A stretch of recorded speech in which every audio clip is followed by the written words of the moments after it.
This is Medieval Middle Eastern Ceramics. And this lecture is about Timurid pottery. Like this. So, Timur was this chap, and he came from here, about here. This is he comes from Samarkand, and this is where Samarkand is, more or less. And this is somewhat relevant to Timur. This is an amusing graphic I stole from somewhere, which has the expansion of the Mongol Empire, because this is the sort of world that Timur comes from, and the maximum extent of, and the post-Genghis Khan world in, what was that, 1259, 1279, 1294, bit before his time, about 100 years before his time, but and so that's the sort of world he comes from. So in Samarkand, big red star here, he spread out from there. So he was running the shop there from about 1374 or 1370, and 1374 he seemed to expand out and conquered all these areas, including parts of northern India, which become quite important later on. Not necessarily to us, but certainly is important to India. And he went off and conquered the Ottomans for a bit and invaded Mamluk Syria and broke a lot of pottery. So Syria, as I said, I mentioned this at the beginning of the Mamluk lecture, that Timur came and broke the pottery, and this is one of those archaeological horizons which is quite influential. So there is pottery like this found at this destruction horizon, dated to 1402, when Timur came through. This one's actually from Hama. So this became one of the bookends, the chronological bookends for pottery of the 15th century, the 1400s, because this is 1402. The other bookend was a site called Kubachi, which is not an archaeological site. It's just this place where they found a lot of the pottery, and there the pottery was actually hanging on the walls, in the kitchen probably, because it was very manky, but that may be because it's been sitting there for hundreds of years. We don't really know. But Kubachi had quite a lot of later Timurid pottery, so late 15th century, but also some early 16th century pottery. And some of this people felt they could date to the later 16th century, later 1500s. And so this would suggest that pottery from Kubachi, what was known as Kubachi wares, were from the later 15th century. So effectively, anything that looked like it came from Kubachi, basically we're looking at things influenced by Ming ceramics from China, probably came from Kubachi. Now Kubachi is actually this village up a mountain in Dagestan, not a major production center in any way, but so it was called Kubachi wares for many, many years. Stuff like this, and lots of other pottery too.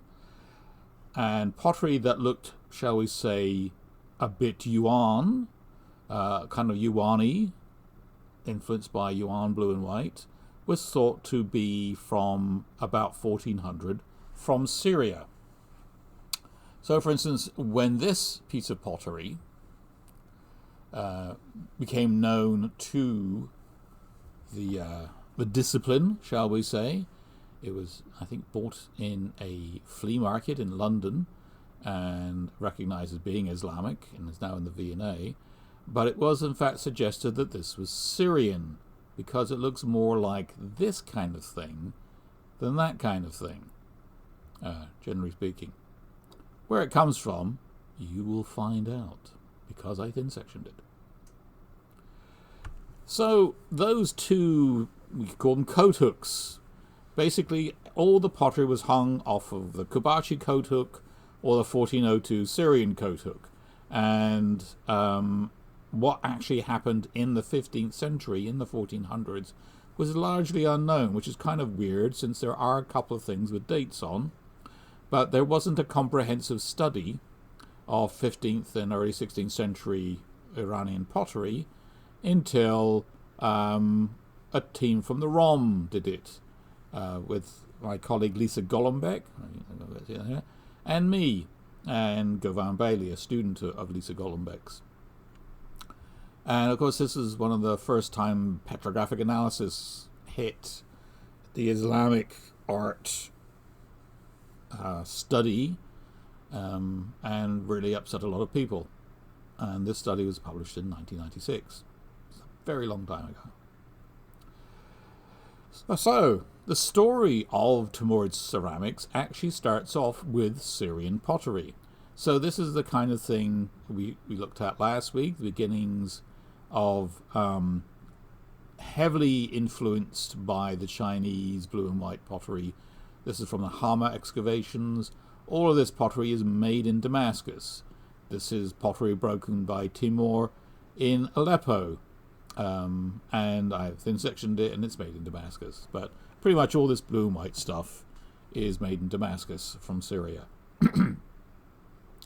Now, when Timur came along, he, as I said, broke all the pottery in Aleppo, which is here. And then he broke all the pottery in Hama, which is here. And also sacked Damascus, presumably breaking the pottery.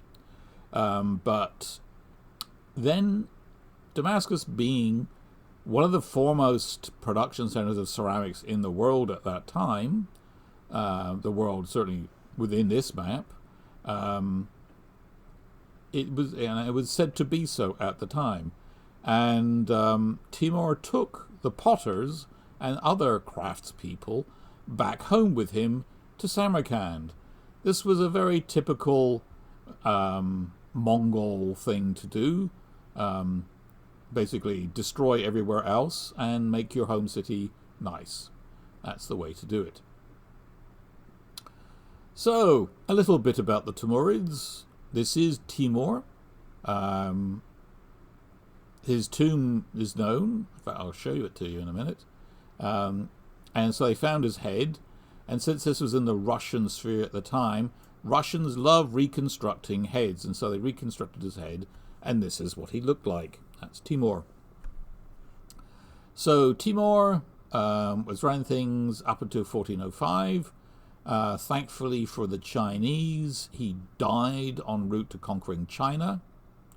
And so that was it. There was no more further expansion in this direction. He was succeeded by a bunch of other people, which we don't need to worry about. This guy's important, Shah Rukh, who succeeded him and ran the place for another 42 years. And so he's like a big name. Shah Rukh was one of his younger sons, and he'd beginning to run out of Timur. This is a son of Timur, and he'd been beginning to run out of names. And so when someone came up to tell him he had a new son, and what should he be named, he basically named him after the last chess move he made, which is the Shah, the king, being taken by a rook. Nice. Anyway, so Ulugh Beg didn't rule for as long, but is quite an important person, made some nice buildings. And then there's some more. Sultan Muhammad did it for a bit. There's another guy. There's another guy, Abu Sayyid, actually ran things for a while. Sultan Hussein Bakara, quite a long time. Most of these guys were not in Samarkand. They were running things from Herat, presently in Afghanistan. And then eventually there's this chap called Babur. And Babur was running things in this part of the world for a while, but eventually decided, I'm going to India, and founded there the Mughal Empire in 1520 or so. So Babur was a descendant of Timur by the male line, and in fact Genghis Khan by his mother's line. So Babur was quite the guy. Not particularly relevant to what we're talking about because there's not a lot of Islamic pottery there, but I just thought you'd like to know. So here is the world, and this is Samarkand. So you can see, Timur did this area, spread around all of this area, and then was thinking of going this way, and then he died, which is probably good for China. So Samarkand, here again, not Herat yet, is one of the places I've been to and sampled the pottery from. Very nice. Actually, it's a bit of a dump, but what can you do? And Herat is here. So this became a major capital of the Timurids in the later 15th century. But they all started off in Samarkand. That Samarkand became less important. It's quite interesting because they stopped making pottery there. So here's Samarkand, and here's Afrasiab, which we talked about before, destroyed by the Mongols, moved the city here. There's a couple of important places here. There's the Guri Emir, which is the tomb of Timur. Registan Square here in the center, and the Bibi Khanum Mosque. Here's the Guri Emir. So here is where Timur is buried. You see, lots of ceramics. So it's an important thing to architecture in this time. This is big for rulers to build things and to be seen to be building things, like this beautiful mosque with this beautiful dome over it. And of course, we're looking at a lot of ceramics. So having people that did ceramics was very important for his public profile. This is basically the social media of the time. Here's the Bibi Khanum mosque, and as you can see, there's lots of ceramic here on this building. Very typical brick architecture with glazed ceramic tiles on the outside. So you can see the whole ceramics being very key to the social standing of Timur and his successors. This is the Registan Square. These two madrasas are later, but this one was built by Oleg Beg. And again, look at all that ceramic going on. So, as I said, potters were dragged or encouraged, cajoled to come from Damascus to Samarkand. Now, if you remember the Samarkand pottery, you might remember that it's a stone paste. And not the Samarkand. The Damascus pottery was a stone paste, and it was originally made of sand. Now, across Iran, from the earliest uses of stone paste in Iran, we mostly find cobbles being used and broken. We see no traces of sand grains being crushed and turned into stone paste. It seems to be larger things, and that's what we get evidence from contemporary treatises like that of Abul Qasim, who talks about the potters going to stream beds and picking up stones. So the Iranian practice was to use cobbles, but the Syrian practice, and also the Egyptian practice, was to use sand. And it is quite interesting that in Samarkand there does seem to be rivers with cobbles, but the potters there used sand from the river. Here is some pottery. This is actually a clay-based pottery. So they're making clay-based ceramics as well, with a slip and a glaze and underglazed blue.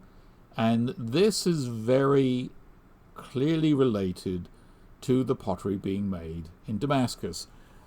It might even be the person that made this came from Damascus, because it's so clearly related to those Yuan patterns. this sort of closeness to the Yuan prototype ends in Samarkand, and it starts to change to things like this. This is what we might call a more developed Yuan-influenced style, where you can see how a lot of the motifs are derived from Yuan motifs, but it's very different. So this is probably sometime after they moved to Samarkand. And this very simple scroll motif on the back is very typical of production in Samarkand at this time. However, they also made things like this, which is the sort of thing they've been making in the 14th century. And so this also was made in Samarkand, probably at the same time, but you can see the influences that we would have had from the 14th century, the 1300s. This is a very nice piece of pottery made in Samarkand, of the Samarkand fabric. It's actually a candlestick, but what is interesting about it is that it has a tin opacified glaze, and this is an inglaze paint. So it's and it's really quite beautiful, but it really shows that these potters were dealing with problems in a number of ways. In this case, having a tin opacified glaze rather than an alkali glaze, because possibly they didn't like the body very much. It wasn't a very nice white ceramic body that an alkali glaze would work very well on. So they put a tin opacified glaze. It might also explain that other one having a clay body rather than a stone paste body.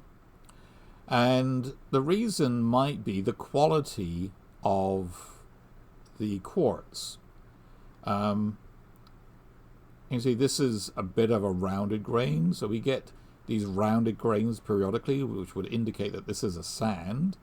So the problem with sand is it's not possible to have such control over it. It's possible if you're collecting cobbles to say, oh, that's quartz. Of course, they wouldn't necessarily have the same methods of identification we do now for identifying quartz and distinguish it from feldspar. But people were clever, weren't they? And so I'm sure they would have a way to distinguish between quartz and other rocks and minerals they will find in a riverbed. But with sand, you're pretty much stuck with what you've got. And if it doesn't work very well for you, you're out of luck. And it was interesting to notice that there's a lot of feldspars in this and other rocks and minerals. So it's not a very, very good quartz sand, unlike the Damascus sand. So although they made pottery here, they made very nice pottery here, the pottery that looked later than 1405 or something, like 1410, maybe 1420, will have more and more of feldspars in it. The sand was not as good as it was. And eventually they seemed to stop making pottery in Samarkand altogether, certainly stone paste. This is back in the 90s, I had to draw these. This is one of the reasons I make you people do it in the petrology course. But you people being students, of course. And so in here you can see the quite diverse group of inclusions that we get in here. This is a amphibole, and there are feldspars in here, and various quartzes, various types, and here we have some pottery. These are slightly later styles. And this is an SEM picture of that tin opacified glaze, and you can see the tin oxides in the glaze. So the Samarkand pottery for a while was really important. This piece, thin sectioned, is actually from East Africa, and so the pottery was widely spread around. Oh, in fact, further back, This piece is from Sirjan. I think this piece is as well, actually, which is in western Iran. So in the early 1400s, it was probably the foremost production center in Iran.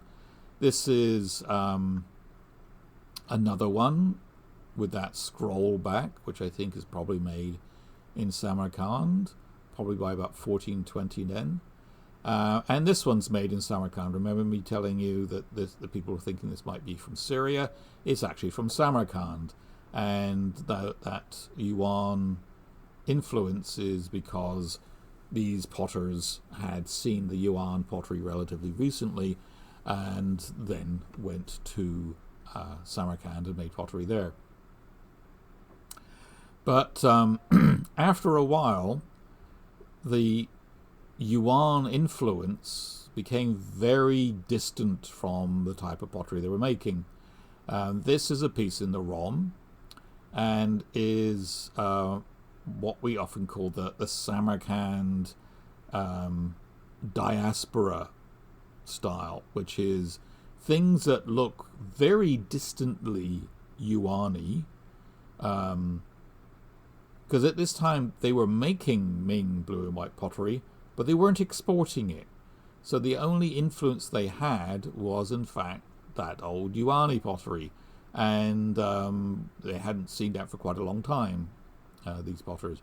So this is very developed from it. And in about 1420 is when, in fact, Shah Rukh allowed all of those potters to go home.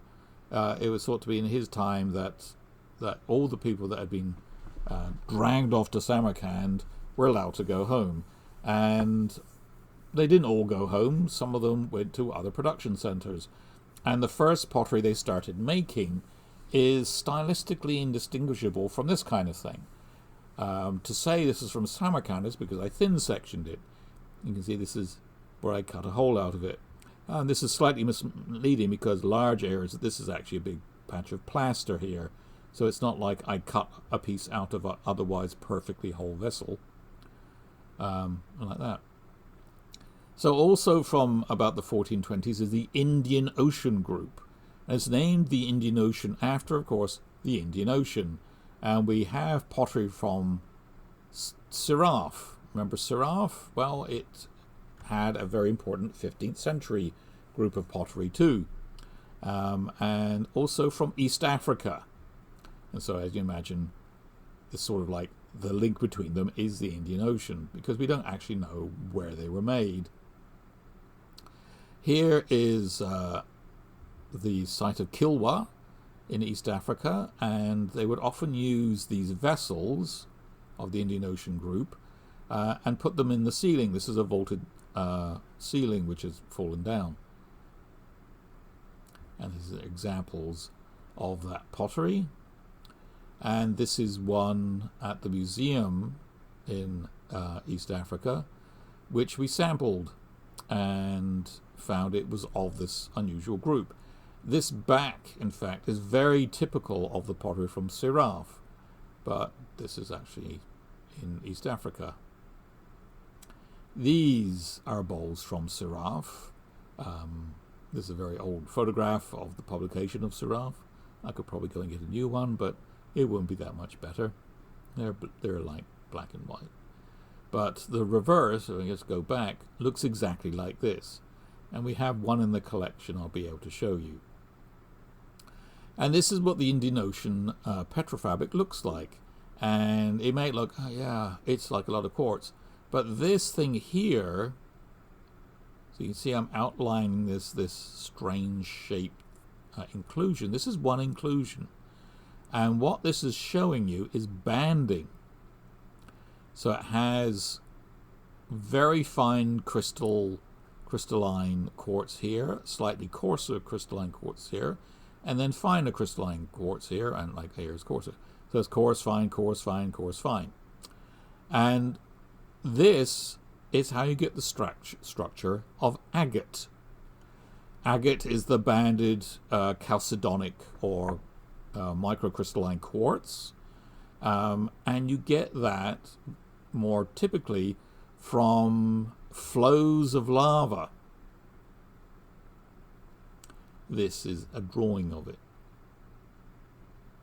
This is one of those pots that we sampled. So, here's Siraf, and here's Kizibani Mafia. It's not thought that they would have made it in East Africa. It's not thought they would make it in Siraf. These are all sedimentary rocks here. So, it is problematic as to where this pottery was made. But if it's related to basalt flows, and we're looking for somewhere in Iran, or in like the area, the greater Iranian area, one of the areas it might be is up here in the Diyarbakir region, where there are extensive basalt flows. So there are extensive basalt flows up here from like the opening of the Red Sea and the Jordan Valley, and it goes all the way across northern Syria. So there's big flows of basalt here. So Diyarbakir was a capital for important Turkmen dynasty at the time, the 1420s. So it is conceivable that the pottery is made here. But I actually have no evidence for that whatsoever, but it's just a hypothesis. Might be worth pursuing it sometime if I ever wanted to go to Diyarbakir. Nishapur. I have actually been to Nishapur, so that's nice. Nishapur is here. You remember Nishapur? And I remember this map. So this is the earlier medieval Nishapur, destroyed by the Mongols, and then they started building a new city over here. So that meant to have the kilns downwind, they could put it where the actual old archaeological site is, the abandoned city of Nishapur. And this is where they found wasters, those actual kilns. But they're 15th century. So this is examples of 15th century pottery excavated in Nishapur, which I cut up. This is at the Metropolitan Museum of Art in New York. Very interesting petrology. You get a lot of this very peculiar feldspar in it, called microcline, with what we call in the trade tartan twinning, because clearly it looks like tartan. Better not tell that to a Scotsman, but that's what we're looking at. This is also a feldspar. And so it's quite distinctive, not easily confused with anything else, and they were making pottery there for quite some time. In fact, in the late 15th century, it was the most important production center in this part of the world. So that's Nishapur. So this is, again, one of those pieces of pottery that nobody really knew where it was made. It kind of looks a bit like Yuan-y. There's a bit of Yuan-iness about it, but very distantly. And in fact, this is more likely from, say, the 1420s, and sufficiently distant from Yuan to be quite developed. And so it's of that Samarkand diaspora period, but petrographic analysis has shown that this is made in Nishapur. So it's probable that Nishapur was founded as a major production center. Again, it was quite important before the Mongols destroyed it, in the 1420s by potters from Samarkand, and they started making this pottery. This is a dated piece which has been thin-sectioned and is from Nishapur. So this is one of the few pieces that was dated, but it really only helped with other pottery that looked like that. And since I haven't shown you any other pottery that looks like this so far, it's not particularly helpful. Oh, look, here's another one. And so this seems to be mostly made in Nishapur. This beautiful black slipped and incised pottery with calligraphy and stuff. That's where the dates are. And this is where Kubachi comes in, because a lot of this pottery came from Kubachi. This is an old photograph from a book of Kubachi. I could possibly have found a newer image online, but it'll do. So as you can see, Kubachi is just this town up in the mountain in the Caucasus in Dagestan, and it's a very improbable place to be a major production center for pottery. But because a lot of it was found there, people would call it Kubachi ware. And in a way, which would even suggest people made pottery there, which is really not plausible. I mean, there's not a lot of pottery made up a mountain. And so, because, there's not a lot of raw materials up mountains for making pottery. I mean, there is for other things, but not making pottery.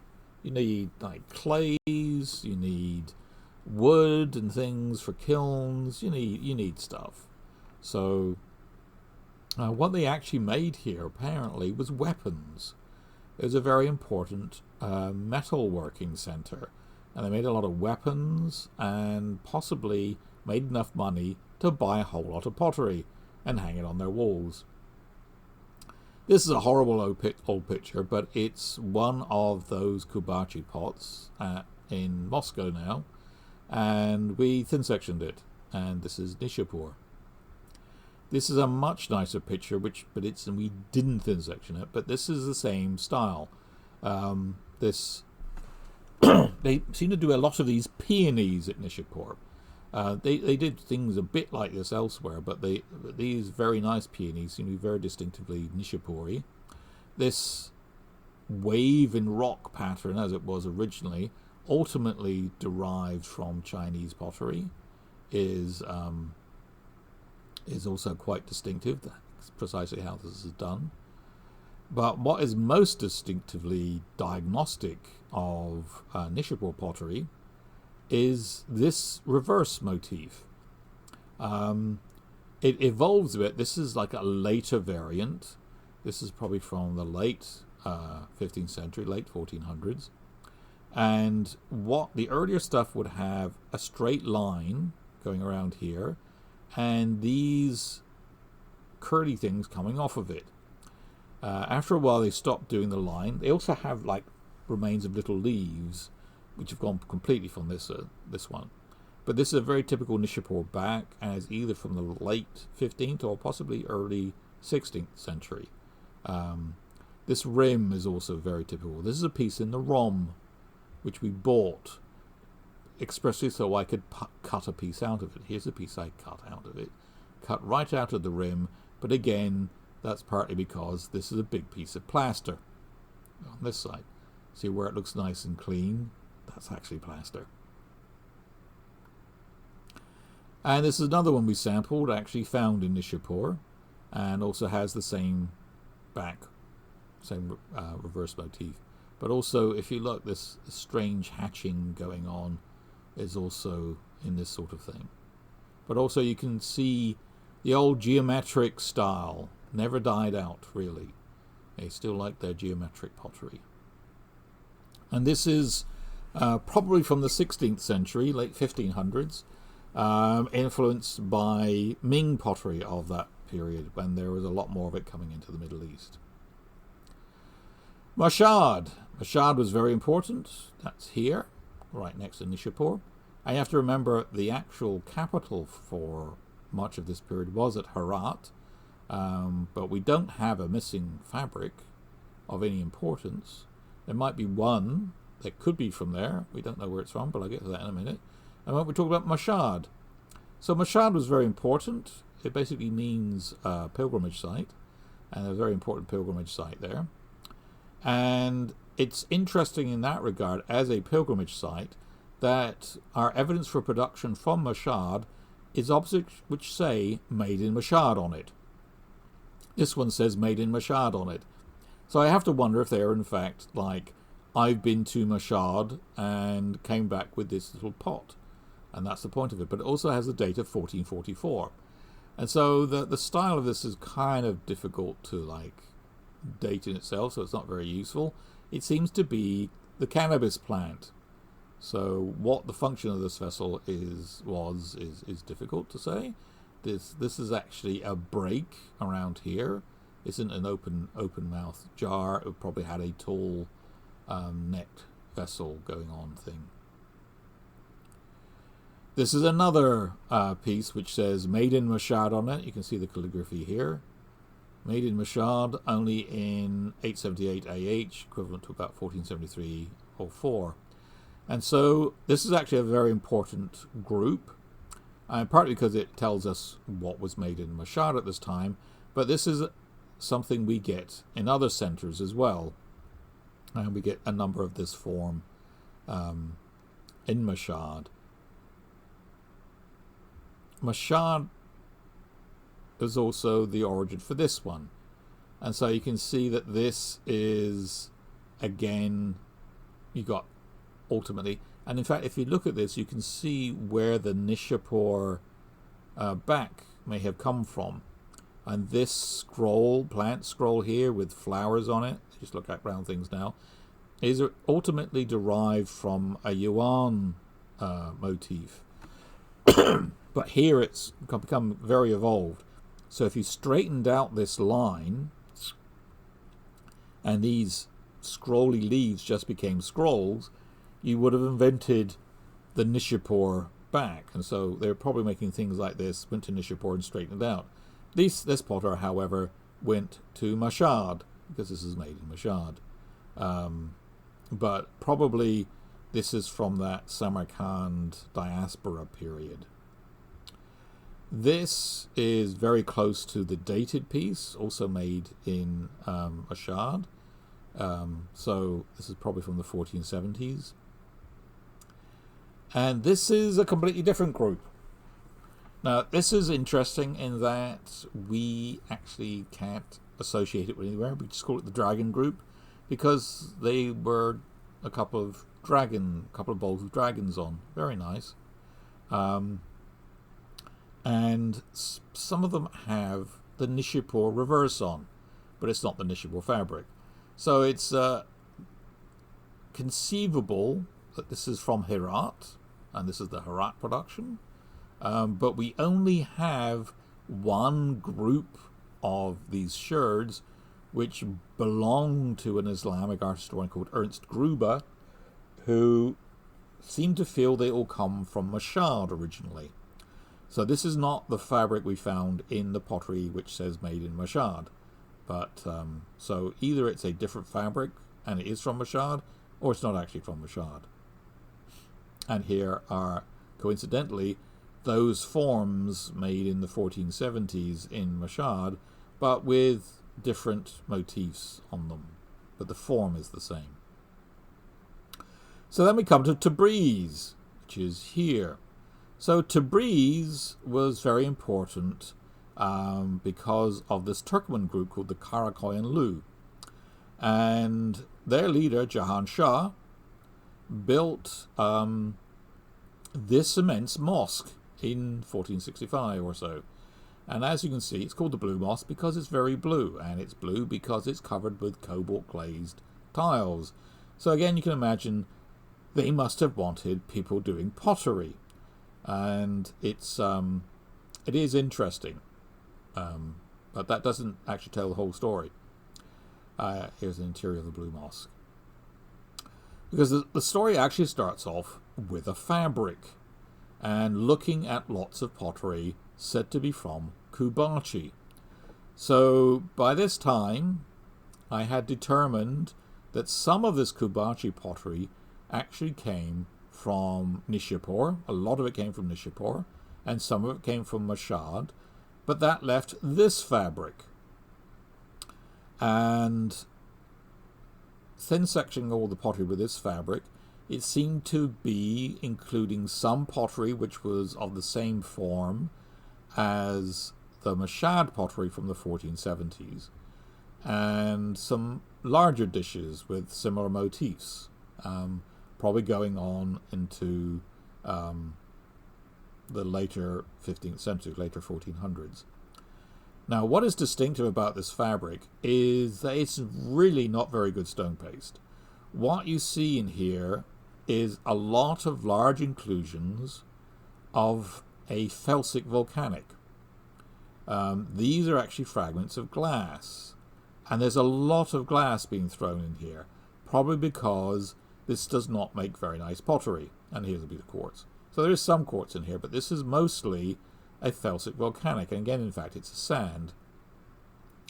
So these potters are probably having to make pottery with very substandard materials. So that would suggest they've gone here, not necessarily forced to go there, but they were encouraged to go there because someone was doing something that wanted pottery. So essentially the hypothesis for determining where this unknown fabric was that we needed somewhere that basically you think of a town at the bottom of a valley. On all the hills surrounding this town is felsic volcanic, is volcanic rock, because there's so much of it they can't find any just straight up quartz. So looking at that and thinking, where would be somewhere that would be cool to go to in, say, 1460, 1475, I came up with the idea, this must be Tabriz. Because if you look at the geological map of Tabriz, so this is the valley in which Tabriz sits. Here's Lake Urmia. This is the Caspian. All of this is felsic volcanic rock. These are volcanoes here and that sort of thing. And so this is exactly what I was looking for, which is in this valley in which stood this town, all the mountains around, all the hills around are felsic volcanic. So I said, I think this must be Tabriz.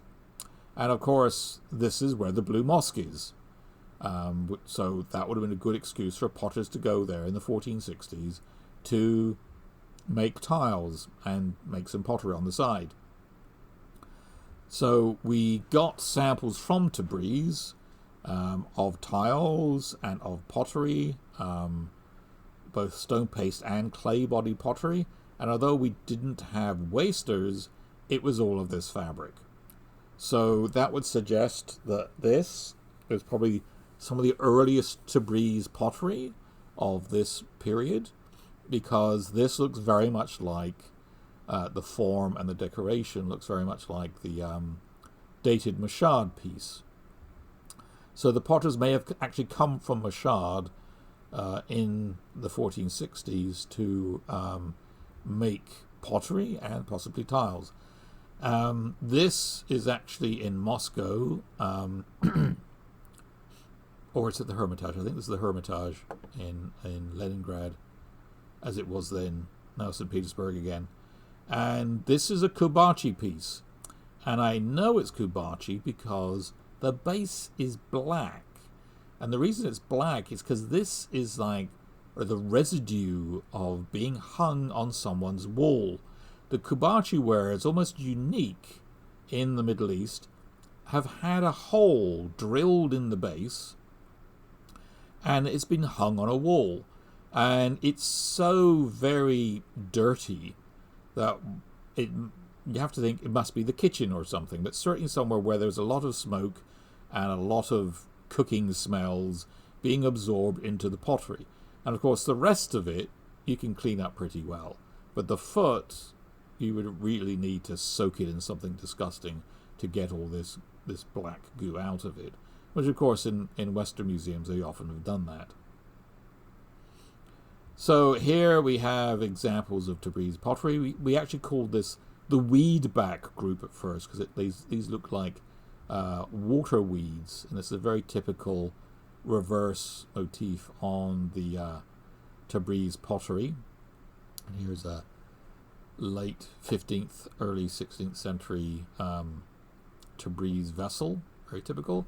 Here's another one with again, you remember that scrolling tendril thing with curly leaves coming off of it and flowers.